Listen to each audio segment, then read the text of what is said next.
Okay, so nuclear power. There's a lot of emotional reaction around nuclear. Those of you that were in the last panel, I kind of wanted to use, or the last speaker, I kind of wanted to leave his slide, right, around data versus Hollywood movies. Most of you probably have only seen anything related to nuclear power from the China Syndrome or The Simpsons. Yeah, it's just not real, right? You don't take parenting advice from The Simpsons. Don't take science advice from The Simpsons. So nuclear has these astounding benefits relative to other technologies that we use to manipulate and harness energy to advance humanity.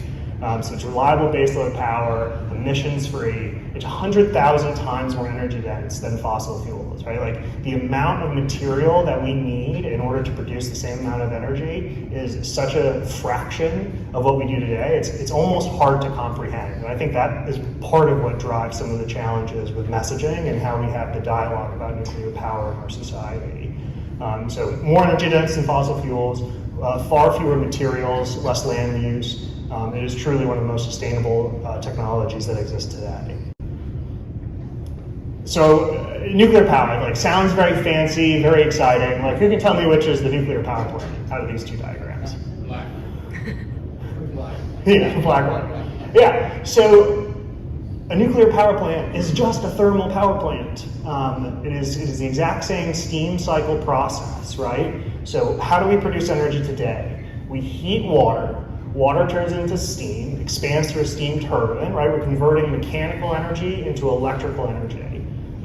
All that we are changing when we go from a fossil fuel plant to a nuclear plant is we're replacing the boiler, which is creating a chemical reaction to create heat, with a pressure vessel that has hot rocks in it, which creates heat to heat up the water. And that water is circulating in a pressurized water reactor. The water is circulating through that reactor and absorbing the heat from those fuel rods in the reactor. So in many ways, and there's a lot of complicated science, and the nuclear engineers hate when I say this, but from an operating perspective, it's way easier. It's so simple. And so it has so many advantages from a siting perspective, a refueling perspective, a cost sensitivity perspective. It's really kind of a phenomenal thing, and that's really about as much as I'll geek out about the technology. So the three biggest things that people always talk about, right? Waste, safety, and cost. I actually only think one of those is really what matters, right? When people that really want to engage in a conversation, what they will say is it costs too much and it takes too long, right? But go back. This is the same plant, right? Why can we build the one on the top in 2 years, and we can only build the one on the bottom in 20, and for $20 billion extra dollars? It doesn't make sense. Something is not going on correctly. And so we as an organization have a thesis, and I think this is shared pretty broadly across the industry as well, and we'll talk about how the industry is trying to address those problems. As we move from the 60s into the 70s, and think about what time we're talking about. The personal computer didn't exist. We were building these plants super efficiently in the 60s. We started to get more complex, larger projects. I like to, as the finance guy, I cringe every time a new announcement comes out of these projects that has the largest something in the world, the largest crane in the world, the largest pool in the world, the largest mobile factory in the world. So what does that mean, right? I mean, you guys develop data centers, you develop projects, you manage contractors, you insure against idiocy, right? Complex construction, specialized labor, specialized supply chains, long delivery times. That is a vicious circle, and that leads to increased cost and increased schedule. So the industry is trying to solve that, and our company, Last Energy, is no different. And this is the idea behind SMRs or some AMRs, small modular reactors or advanced modular reactors. The whole idea is that you just build a smaller, simpler plant. Remember, it's the same thermal power plant. We build 40 megawatt, 50 megawatt, 100 megawatt steam powered plants for 150 years. We've gotten quite good at it. All we're doing is shrinking the pressure vessel, which creates the heat. And for many things, like when you make it smaller, you're like, oh, does it change the reaction? Does it change the ability to create heat? Well, not really, because remember, the actual reaction that is creating this energy, right? We're going from tens of trillions of reactions to just trillions of atomic reactions, right? The reaction is so small already. So yeah, so reducing size, increasing speed to delivery for a customer, right? Like, you're not going to buy power from me 15 years from today. You're not going to know where you're going to be 15 years from today. And reduces that delivery risk. So that's what the industry talks about. I think it's real. I only think it's half of the equation. Our key thesis, on top of solving the physical construction problem, is the business model innovation, which is, there's Enchanted Rock here. Some of you probably dealt with the fuel cell companies. You may have solar on your roof. You've probably purchased it in this type of energy as a service business model, right? You're not in the business of owning and operating a power plant, nuclear or otherwise. And so what the industry lacks for nuclear is someone that's actually doing the development work, organizing all the contractors, figuring out the supply chain, working through permitting and electric interconnect. And all you need to do is buy power from that project. So here's a graphic of what this looks like. And stop me, I think some of you maybe have more familiarity with this type of structure than others. But this is that development model, right? Currently, that left side of the screen, right side for me, right? You're buying from a utility. The utility is sitting between you and generation, and they're buying power, and then they're selling you power, and they're charging that cost through. What distributed energy solutions, like an SMR, or like solar, or like fuel cells, what they provide is the ability to directly connect into your generation and not be as beholden to grid price volatility or electric interconnection challenges, as well as your scope 2, and really control your scope 2 emissions. And so what's happening here in this diagram, right, is this developer-led model. You have what's called a project SPV, which is probably similar to how you develop your data centers. And the developer is the one, or the independent power producer is the one that's organizing all of the construction, they're financing the project, they're operating the project.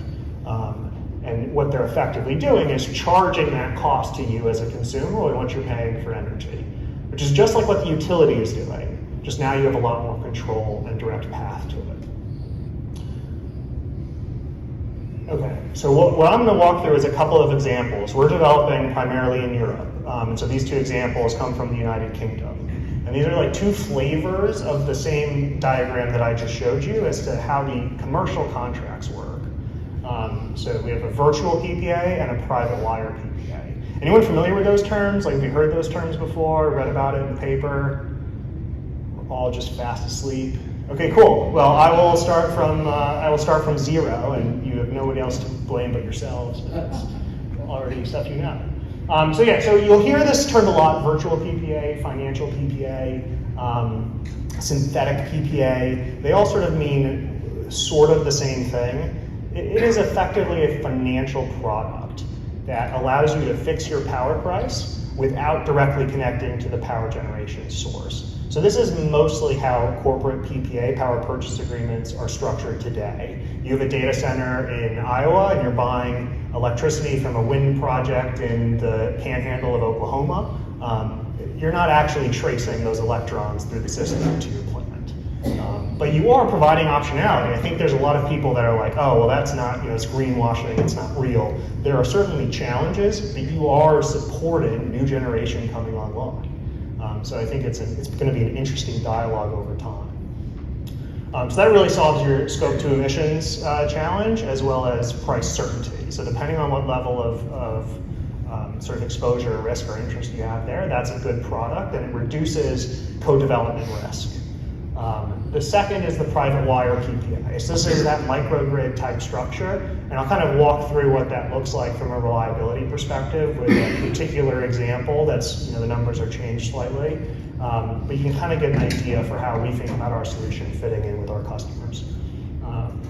A little more complexity, but it reduces costs even more. You're not paying as much to the electric transmission operator, and solves your scope 2 emissions as well. And in this particular instance, our customer has a lot of challenge. The electric grid basically told them they could get another 40 megawatts in 2037, which is not great for business. Okay, virtual PPA.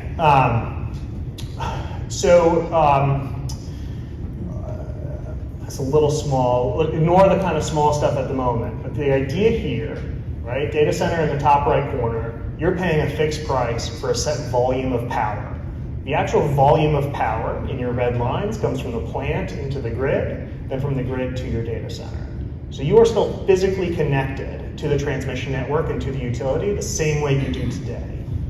All you are doing is then structuring a financial contract with the power generator, which you are swapping basically a fixed for floating, right? So you're still paying your floating power price to the grid. Then you are paying a fixed price to the generator, and the generator is paying you the variable price. And so the effective outcome is you have a fixed price of power on a set volume. How did I do on actually explaining that? A lot of blank stares. Yeah, good, cool. We're all on. Okay, the second one. This one's more fun. It's also more complicated. Well, I guess in some ways it's simpler, but it's more complicated to execute. So in this case, we have a data center operator that has a site located in the United Kingdom.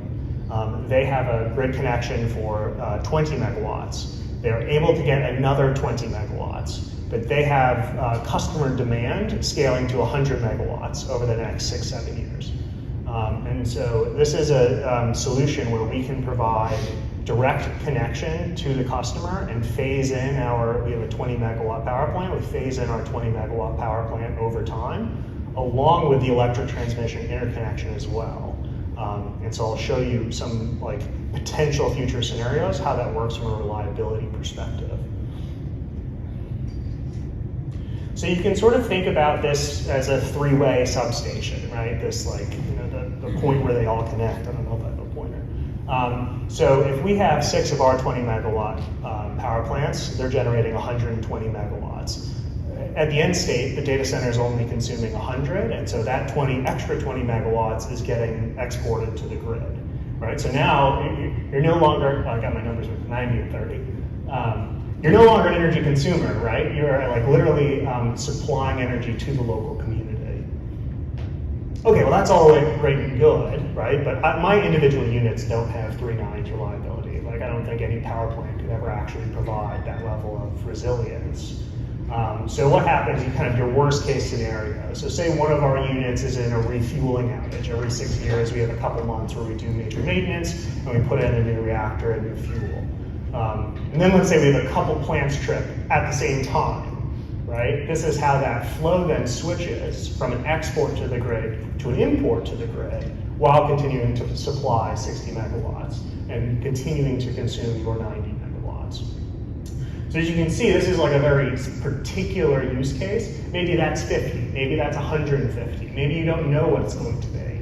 And so that's sort of it's a longer conversation, but we're trying to work with our customers to really solve their problems and really accelerate their growth. And then this last one, I made the chart in Excel, so our marketing team didn't get to make it pretty. But generally, this shows sort of a faux timeline of how that demand, right? If the orange is the peak capacity, the compute and aux load of the data center, blue is the actual filling in of that compute demand. The gray is your grid interconnection, and the yellow is the SMR capacity on top of that grid interconnection. So you can see how there's always some extra available capacity to provide that resilience. Okay, so what does this look like? Okay, so I have done an amazing job. You're all super excited to buy power from a nuclear power plant. You're just going to go Google it and start calling people. I put this in to help give you some sense of what I think, how we kind of work through that customer journey and the different stages of initial engagement, pre-scoping, right? So this project scoping conversation. Look, if you need 500 megawatts in the next 18 months, I'm not the guy for you, right? You found a Goldilocks of a grid interconnection, perhaps. And so when we have that conversation with customers, okay, what are your challenges? Do we solve those challenges? Are we aligned on what that future looks like? And let's put that in paper so we have some idea of what we're working towards. Then we have our joint development activity, right? We have to go through permitting and filings just like you do when you develop a data center. It's geotech reports and site surveys and environmental impact assessments. And so we're kind of going through that activity. We know what the end goal is, and we can both work on our prospective developments. And this is a pretty iterative process, as you can imagine. Ultimately leading to formal documentation, right? Here are your final contracts, here are the credit support mechanisms, here are the performance requirements, your basic standard stuff. Financial close. So at the same time, one of the development activities we're doing is lining up project investment, right? So there's infrastructure investors. I think the last I looked, it's like $6 trillion a year or something absolutely mind-blowing on how much capital flows into energy and infrastructure every year. And those are the investors that want to invest in our power plant and want that long-term cash flow certainty, driven off of the energy price that I'm charging you, right, to supply your power. So there's no upfront cost from the data center operator, just like there isn't when you connect to your grid. And then finally, delivering operations. And so there's that full service or sort of full life cycle model that we think is so critical to unlock this amazing technology. I really believe in my product. I don't want to shell it off on someone. I want to own that and solve your problems for the next 20, 30, 40 years. So that's the commitment that we stand by with our customers. But yeah, I'd love to have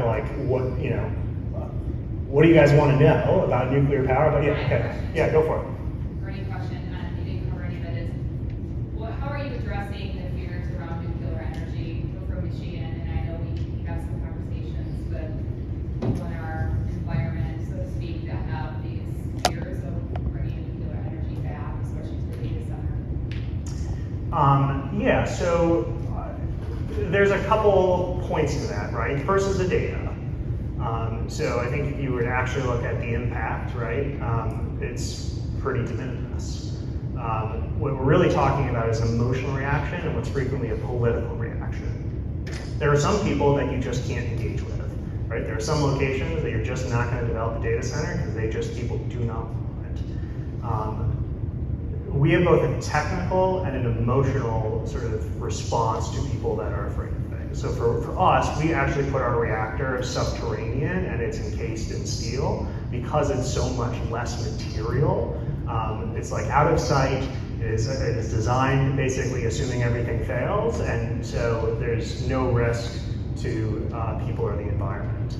That's only maybe 25% of the story. The other 75% of the story is just sort of hearing people, acknowledging people, but also not getting like bulldozed by people, right? Because there will be 10% of the people that just don't want it.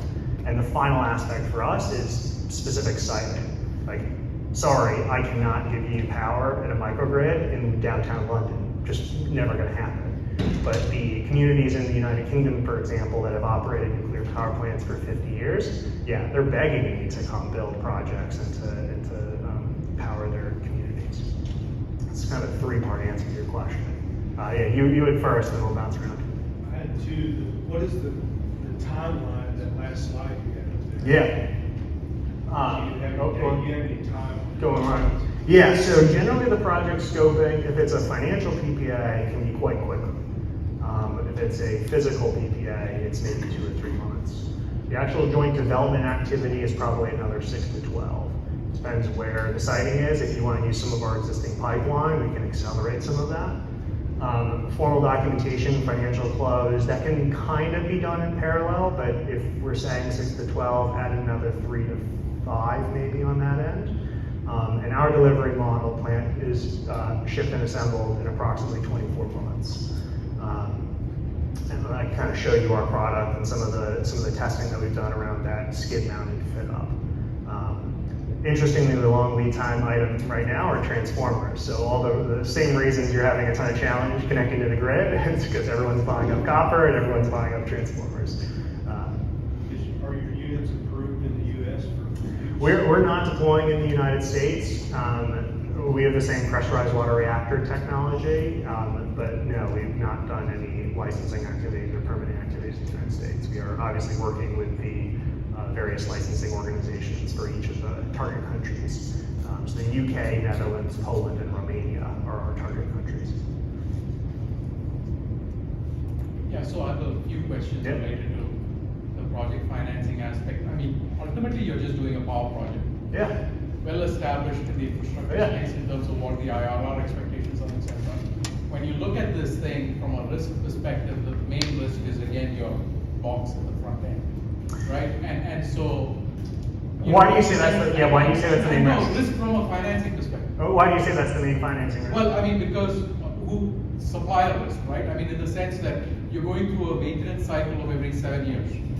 That entity needs to be viable financially for your 30-year time period. This was the same issue that solar and wind and fuel cell companies all went through, where a bunch of them, bankability was kind of the key question. Will that equipment supplier, right? Your steam cycle is not a risk, but the reactor is. So how well capitalized is the front end of that supply chain for you to hedge that? Yeah, so for us, it's pretty simple. I mean, when I say we don't take, I guess I haven't said it. I tried to make it more generic. We don't take any technology risk. So for us, we have the same form of fuel rods that are used in every pressurized water reactor around the world. And then we've said, okay, we'll design the pressure vessel around that. Because you're right, as soon as you cut it in half, as soon as you add like new fuels or new enrichment that doesn't exist, now you've added a ton of risk to your project. Same if you change the moderator, if you change the physics, we have one of the least efficient power plants you've ever seen, but that's okay, it's like, maybe instead of 100,000 times better than fossil fuel, 80,000 times better. So how many fuel rod suppliers then do you have? There are 3 major suppliers, Framatome, Westinghouse, and 3 nuclear fuels. And then there's some sub-licensors in different countries as well. And when is your first unit going to be, is it already commissioned? Or? No, our target online date is 2026. I think if I had to bet today, it's probably Poland, but the pipeline, the UK is a bit of a wild card. Interestingly, the UK has had quite a bit more political upheaval than some of the Eastern European countries. We'll go right way back here. I'll come back up front. So my big question is waste. Back 50 years ago, EPA freaked out about waste. I come from Utah, where they built a huge facility for a lot of the nuclear waste for the United States, and it's going to be down there a long time. So I guess what does the waste from your reactors look like? I know that European reactors have gotten a lot more efficient, but how do yours? Yeah, can we actually peel back that question? What's your perception of the risk of nuclear waste? Well, I know that it doesn't break down. Nobody wants to touch it, so it's probably the scariest thing when it comes to nuclear energy. Other than maybe a core meltdown, but we've shown that we can handle core meltdowns, and in a micro situation, it wouldn't be that big of a deal, at least from what I understand. My question is more when you do your fuel swap outs, what happens to that material, and how long is it going to be a problem? Yeah. So you're asking like sort of a technical question and sort of an engineering question. I think it's important to mention that who was here for the last speaker on security? Oh, we got a whole turnout? Okay, a couple. He was talking about workforce threat, right? Physical threats in the data center is actually super low probability, super low impact. Waste is very similar. The number of people harmed by spent fuel and nuclear waste is 0. And so it is a fear problem. I would argue it's more of a political football, and we've turned it into a political football, but the actual risk of spent fuel is de minimis, and it's fairly easy to handle. So what do people say, right? People say, oh, it's radioactive for a long time. Well, you're all radioactive for about 50,000 years, right? With carbon dating, radioactivity isn't in and of itself dangerous. We're all exposed to radioactivity right now. An example I like to use is water. Water is incredibly deadly, but if you have a puddle, it's very different than if you have an ocean. It's not a perfect analogy, but it's the amount and the duration of radiation that is important, and you would die from consuming rocks before you would die from the radiation from eating spent nuclear fuel. And the last real advantage of spent nuclear fuel is if you think about your periodic table, these are quite heavy elements, right? And so they are not easily transmitted throughout the biosphere. So they're actually One of the things that I would really like to see, and I'm going to really geek out on you, is the EPA has sort of standard leachate regulation that they should do that with spent nuclear fuel because it would be a really low risk to the environment, but we just treat it differently for whatever reason. So that's the technical answer of what we're talking about. What we're really talking about is people's perception of fear as opposed to actual risk. So what we do from an engineering perspective, so we leave the reactor in its containment underground for the entire life of the asset. We don't refuel, we don't open up, we don't do all this touching, right? When it's still hot, like the risk of the reactor, it just has decay heat, so it's just warm. You don't want to come in and like touch it, move it around, like that's like, why do that? So we leave it in, and we add in a new containment and a new pressure vessel with the new fuel every 6 years. And then each country has its own thing that they do with the waste, and you pay into an account as you consume energy over time in order to fund that decommissioning. The Netherlands has the coolest, right next to their nuclear power plant. They have a bright orange building where they store all of their most valuable art, and they have it open to the public, and you can come in, and the nuclear casks are right next to all of their famous art. So it's just a pretty cool deal. Yeah.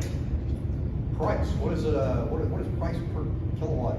Yeah, how much are you paying? There's a difference between price and cost, right? Yeah, so for our customers, I was joking with Hannah, I wasn't totally sure how I was going to answer this question, I knew it was going to come. For our early deployments, we think about what we're selling as a really premium product. And coming back to the cost of capital, my cost of capital is super expensive as I deploy early units. So we're engaging, and if you think about the United Kingdom, right, it's global LNG price, it's not Permian natural gas.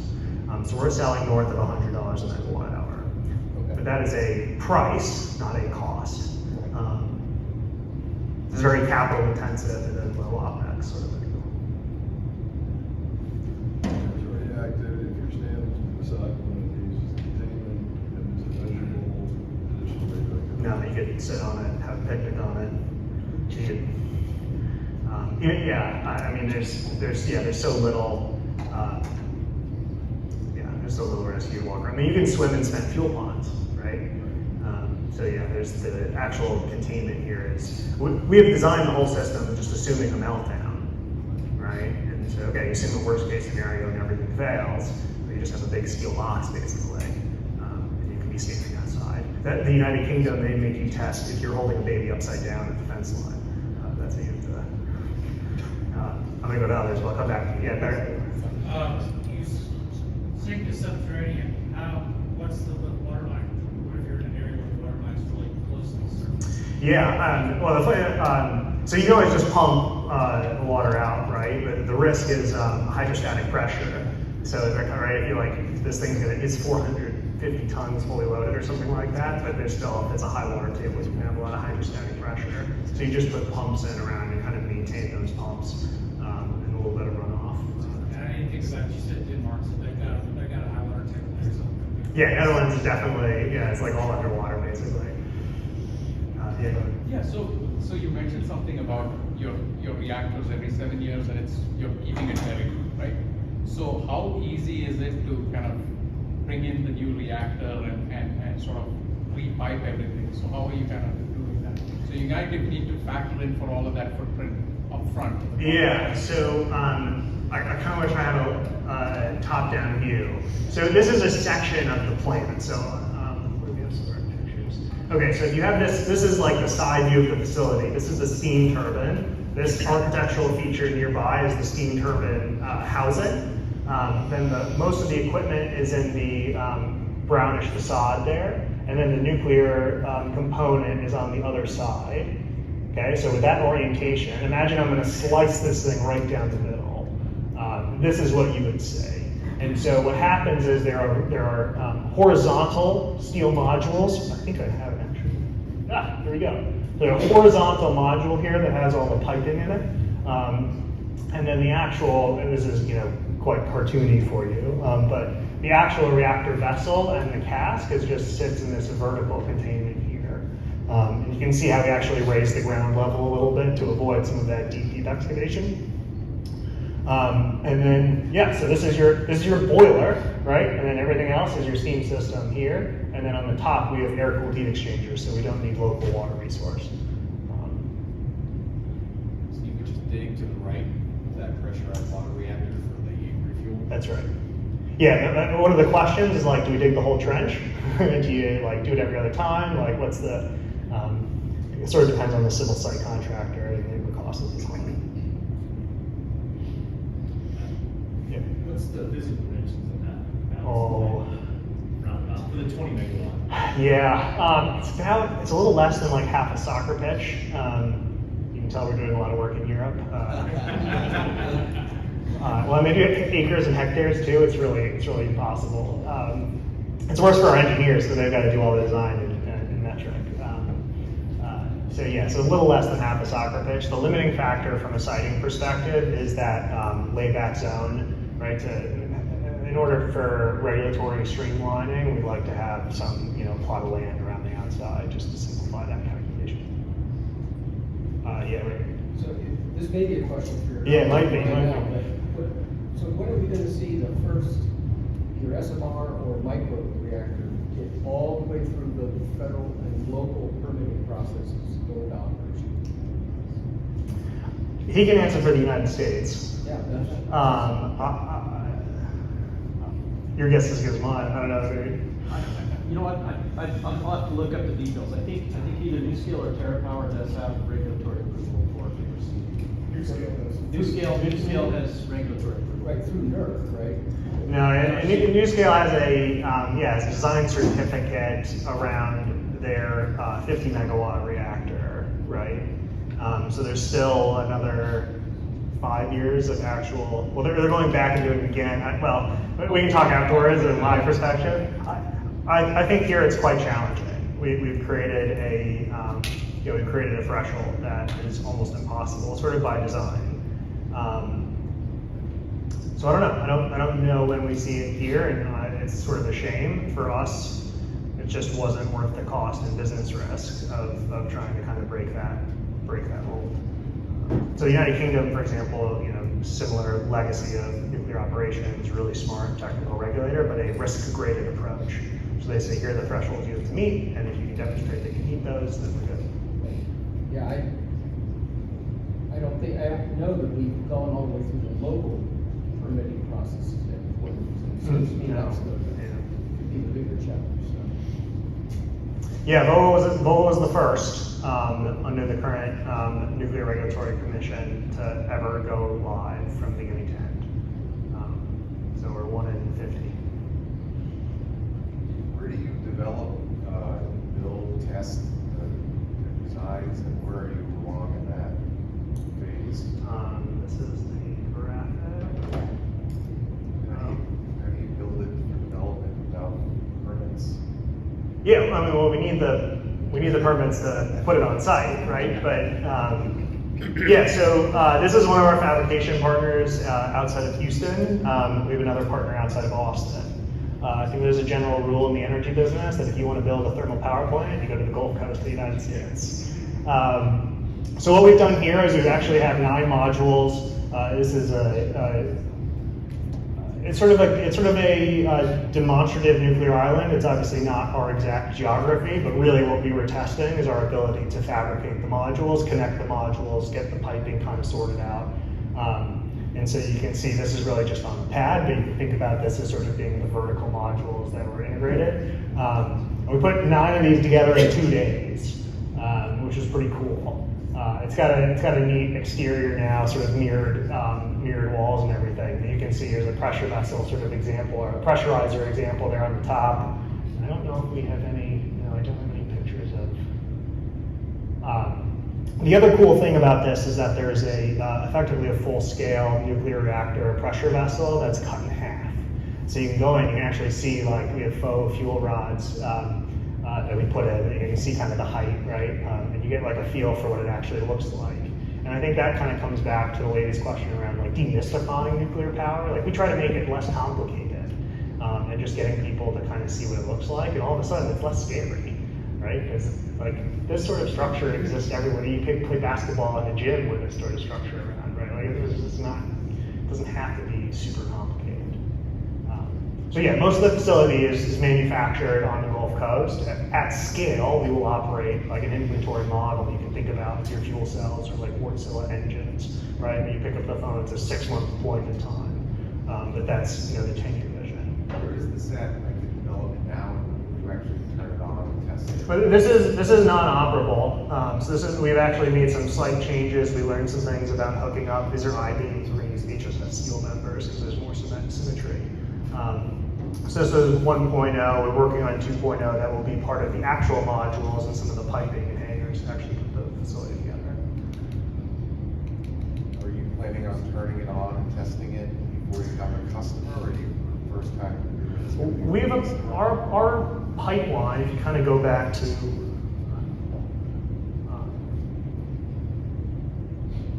so the customer is like the easy part, right? Like selling baseload carbon-free power in Europe right now is like sort of a pretty straightforward proposition. So we've got about 49 units across 8 different projects, kind of here in this joint development activity.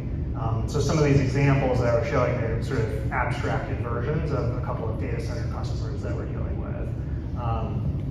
And then obviously, continuing to build that pipeline of projects moving out. So that's like one parallel stream. And then yes, I don't know which one of those projects is going to go first. We're going to start, making some long lead time orders, the transformer like I mentioned, and continue to kind of fabricate the modules in parallel. Not for all of them, I'm not going to build 49 on spec, but like I can gain confidence that the first unit will go somewhere. But in order to test, it's all 50 hertz, right? So we'll have to bring in the actual steam test. We won't go live nuclear, but we will be able to test all the steam systems with the box boiler. So the fuel rods as well are going to be placed in that? The fuel rods actually, the fuel rods and the vessel end up going to the site separately. The vessel from the manufacturer, probably in the UK. Okay, so then the assembly is happening. That is so the steam turbine comes skid assembled from the manufacturer of the transformer, and then the reactor. So the frame for the reactor is all produced, and then the reactor and the fuel rods get installed on site. And so to your point around the refueling risk, is that you've already done it once, right? So it's the same process. Yeah, back. And where are you finding the workforce to staff and operate these facilities? Is it conventional power generation that you're sourcing from? That's our preference. We'll have to have some nuclear people for nuclear stuff, but the design of that reactor is that you don't go near it. You're not fiddling with it. It's got huge margin of errors from a thermal. I'm gonna have to ask Eric. Thermal flex. You don't need to. We're not going to be moving the control rods in and out. We're not going to be actively operating. It's just going to run steam, and if we need to cycle from a power perspective, we'll have steam bypass around the steam turbine. So most of the actual work site is going to be thermal power plant folks or nuclear folks that their plant is now shut down. So we like to say we hire nuclear people for nuclear things, power plant people for power plant things, finance people for finance things. It's worked out okay. Yeah. How do you control the turbine speed when you're paralleling units and synchronized with the utility? Well, if I understand your question, we're not doing any 2-on-1, 3-on-1. There's no shared service. So we'll still have a 20 megawatt substation or transformer into the utility directly. So there's not necessarily, or we haven't come across an instance where there is cross-unit risk. But your question around syncing to the turbine is, that's the DCS control system that ABB or Siemens, they provide in all their steam plants, right? And then we have that steam bypass for maintenance. So if we need to do something, need a borescope or something with a steam turbine outside of the maintenance cycle, we'll just run it right past the steam turbine. But it's not designed to cycle. I think there's a bit of a misnomer around, the example I like to give is if you have a refrigerator that worked 50% of the time, you wouldn't go out and find a refrigerator that worked the other 50% of the time. Right. There's this cycling idea. We just find customers that have that baseload need, and we'll just run that baseload.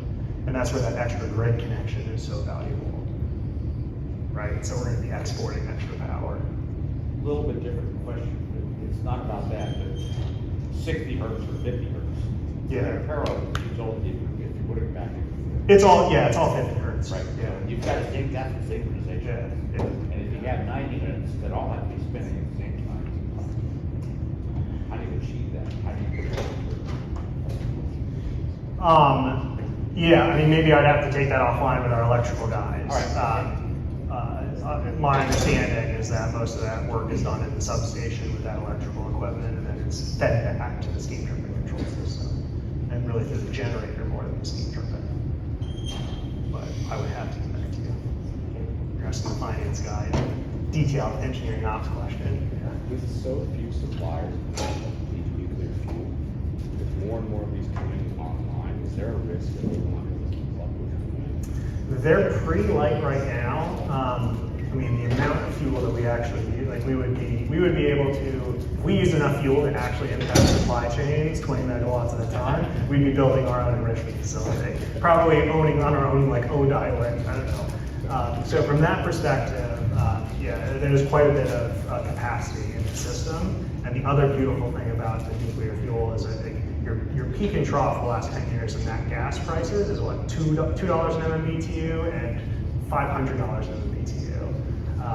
The peak and trough of my fuel is like 70 cents an MMBTU to 90 cents an MMBTU. And it's not because there wasn't volatility, it's actually been incredibly volatile. It's just so energy dense, it doesn't matter. So is your first project try to acquire PPA to a data center? I think the first project will actually be the financial data center PPA.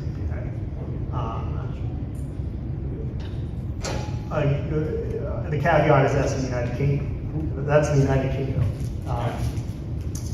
So there's a steel manufacturer and a chemical facility in Poland that would be the first if Poland goes first.